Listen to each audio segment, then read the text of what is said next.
Hey everybody, AcedTyler here. Welcome back to Let's Play Rayman 2: The Great Escape. Let's dive right into the bayou in this episode, and yeah, literally, because we're actually diving right in there. Meanwhile, the pirate prison ship slaves now on board 22,730. And now it looks like some of them will have to share their beds because there's going to be a lot of them on the ship. In Razorbeard's private cabin... Oh, watch out, he's up. Yeah, he must be one of those jock pirates and the one where they're just stripped over must be one of those nerds. You'll pay for that, soldier. I know, right? What an ass. Who dares disturb me? Your horribleness. He's made it to the swamp. Oh, yeah, he's literally a nerd. What? You incompetent imbecile! Arrgh! Send the warship and destroy him.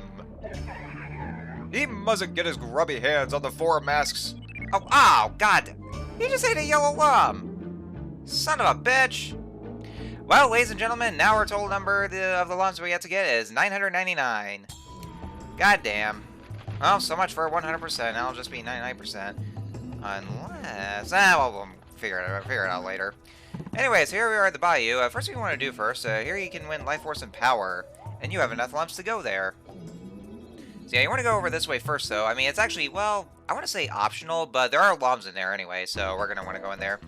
This is a time race, and so basically what it is, it's kind of like a some sort of a time trial mode. And even though it kind of looks like you might be racing against Lee, I mean you're not exactly racing against her because it's not really a matter of just who gets there first. It's actually just a matter of you just running over to the goal and getting across the checkpoints.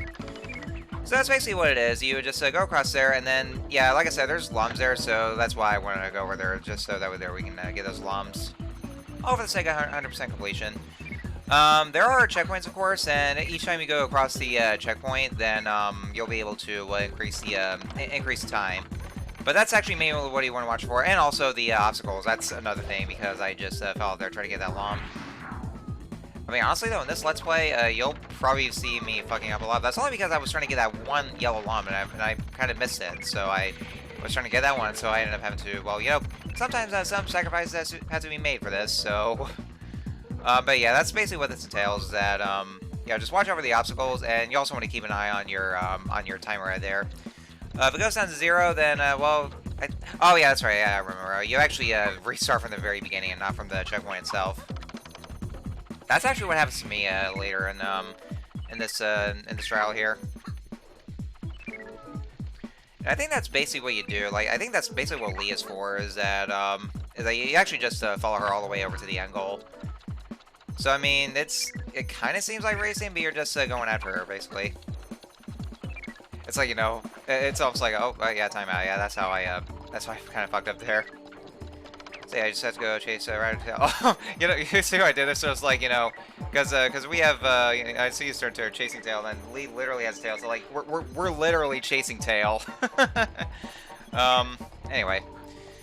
But yeah, yeah, that's what you want to keep an eye out for is the timer right there because yeah, once it reaches 0, then you have to start from the beginning. But yeah, if you come across those, then you'll increase time. But yeah, that's actually what it is. So that's really all that matters. But all in all, it's just a matter of just getting those yellow lums, and that's kind of the reason why I fucked up there because of the fact that I was trying to get just trying to get that one lum, so that way there I'd be able to get them all. But it looks like we're just about almost done there, so just about a couple more lums, and I think after this is done, well, once we get to the end goal, then I think you'll be rewarded with something, but I'm not sure what it is. Well done, Rayman, that was very fast. 2 minutes to 7 seconds. You make a good hero to increase your chances. Here's some more energy. Yeah, I'm not quite sure exactly what energy it was because I didn't even see it in action. Let's do a little jig there. I think it might be she just restores your health, or I don't know, might be some sort of power, but whatever it was, we didn't get to see it. And that was the Walk of Life, or what it was called. And now let's head back over to the bayou for reals this time. But yeah, in a couple of those levels, you'll see those like yeah, you'll see those altars there, and you'll see Lee just floating there, and then that's when she takes you over to those time trial modes. But yeah, it's also for the sake of getting 100% completion, because that's where the lums are. Alright, so here we have the bayou, and since Razorbeard sent out his warships to try and go after Rayman's ass, well, if Rayman. Wait, so Rayman doesn't have any arms and legs. Does that mean that Rayman doesn't have an ass? Anyway. So yeah, that's basically what those pirate ships will do, and all they're gonna do though is that they'll just send out those flying bombs, and you can just shoot at them with your fists, and that's about it. It's not really like intense or anything, but I know there's a later level that in which they do it again, but this time it's actually a little more intense. But more of that once we get to that level though.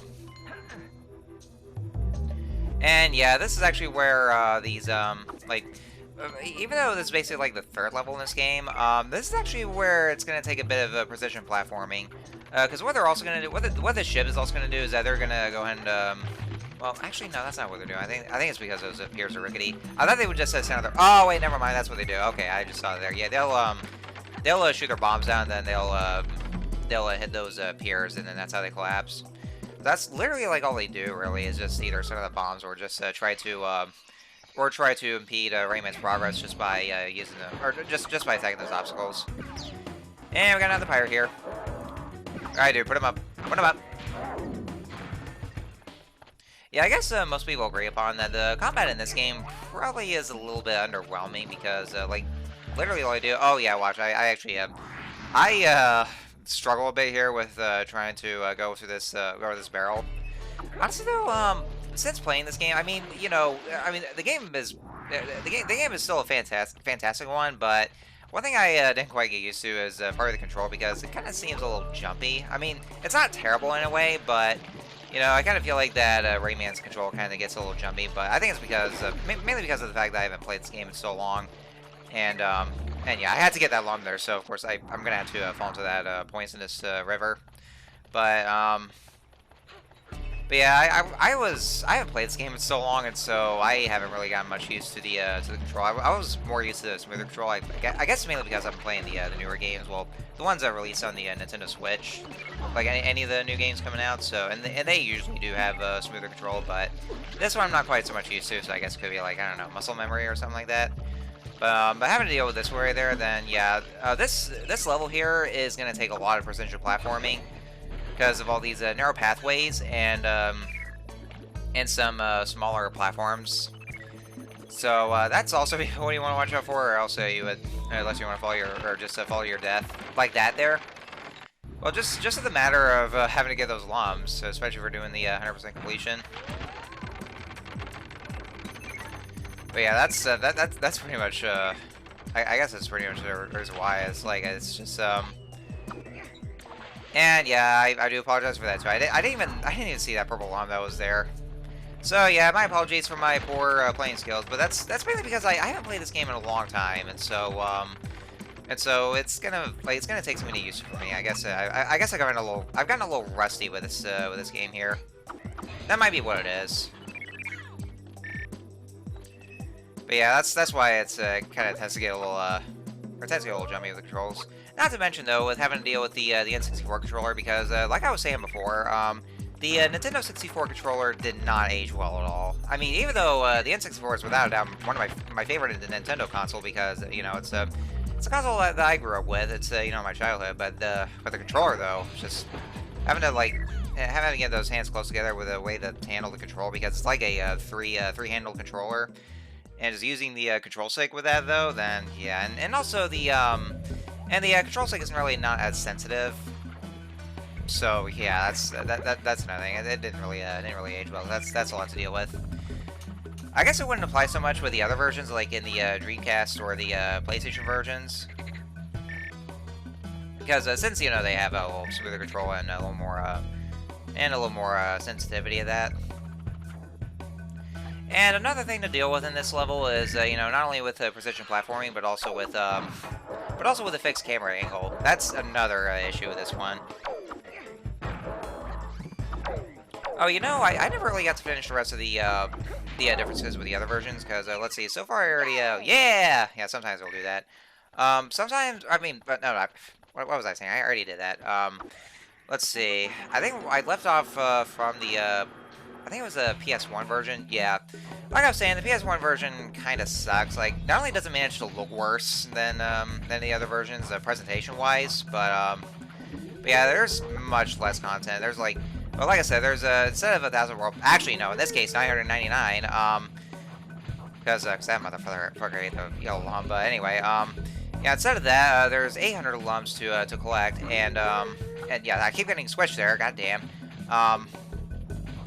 Yeah, there's that, and there's actually lesser levels, and the levels themselves structurally are a little more watered down, so they're actually kind of less interesting. And there's also voice acting, but it's not so great either. Yeah, the graphics don't really look that good either. I mean, it kind of looks to be on the same engine, but it's not really like I said, it actually does look worse than the other versions. And also, not to mention, even after you get like all the lums and the pirate cages, you don't really get any bonus rewards. So it's like, you know, so it feels like it's for bragging rights, but you still want to do 100% completion anyway. But yeah, there's like quite a lot of changes, which of course, if I spot them as far as I can remember, because I did see a playthrough of the PS1 version, but not for a long time. But there's still stuff that I remember, then I'll point them out. Also, new enemy here. This is a gorilla pirate. You can never really kill those things directly just by shooting your fist because they're invincible. The only way to actually kill them though is just by luring them over to the bit, and then they'll fall down, and that's it. All right, so yeah, that was a PS1 version I talked about. And then there's the PS2 version, which is actually titled Rayman Revolution, and it's a full-on remake. And I actually did play a bit of the PS2 version. I mean, not fully, but I did. But I actually did play some of it. But I did see like some other gameplay footage of it, and I will say though, the PS2 version is actually a lot better because I will say that the PS2 one arguably probably has the most content in the out of all the versions, because there's actually like new areas to explore in some of the worlds, and probably like a new more modern worlds, and like they're a little more fleshed out in a way. And there's also the option for voice acting as well, but you also do have the option for the Raymanese kind of thing, which is actually the gibberish what they were that they were spending in this version. Which, of course, I usually always go for the Raymanese because, I don't know, I actually kind of like their gibberish sounding for me. But, you know, that's just me, though. But I actually like it better than voice acting because it feels like it has some sort of charm to it. But yeah, there's also that if you want to. And also, not only that, though, but in that version, instead of the Hollow Doors or Isle Doors, the PS2 version also has its very own hub world. They actually freely explore and then collect some lums there, and also to get into those worlds. So there's that. It's actually pretty neat that they do. So yeah, the PS2 version without a doubt is, I would say, probably had to be the definitive version. Well, next to the Dreamcast one, but I would say the definitive one, considering it has all the most content. And then we have the DS version, and then the 3DS version, which, I mean, yeah, that's a lot of versions there, and I hear they're not so great though, but yeah. Anyway, so now that's the bayou finally done and over with, and then our next world is going to be the Sanctuary of Water and Ice, and we will be heading into that in the next episode of Let's Play Rayman 2, because there's actually something special that we have to go after. And what is it, you may ask? Well, we will find out. So, until next time, see you guys later.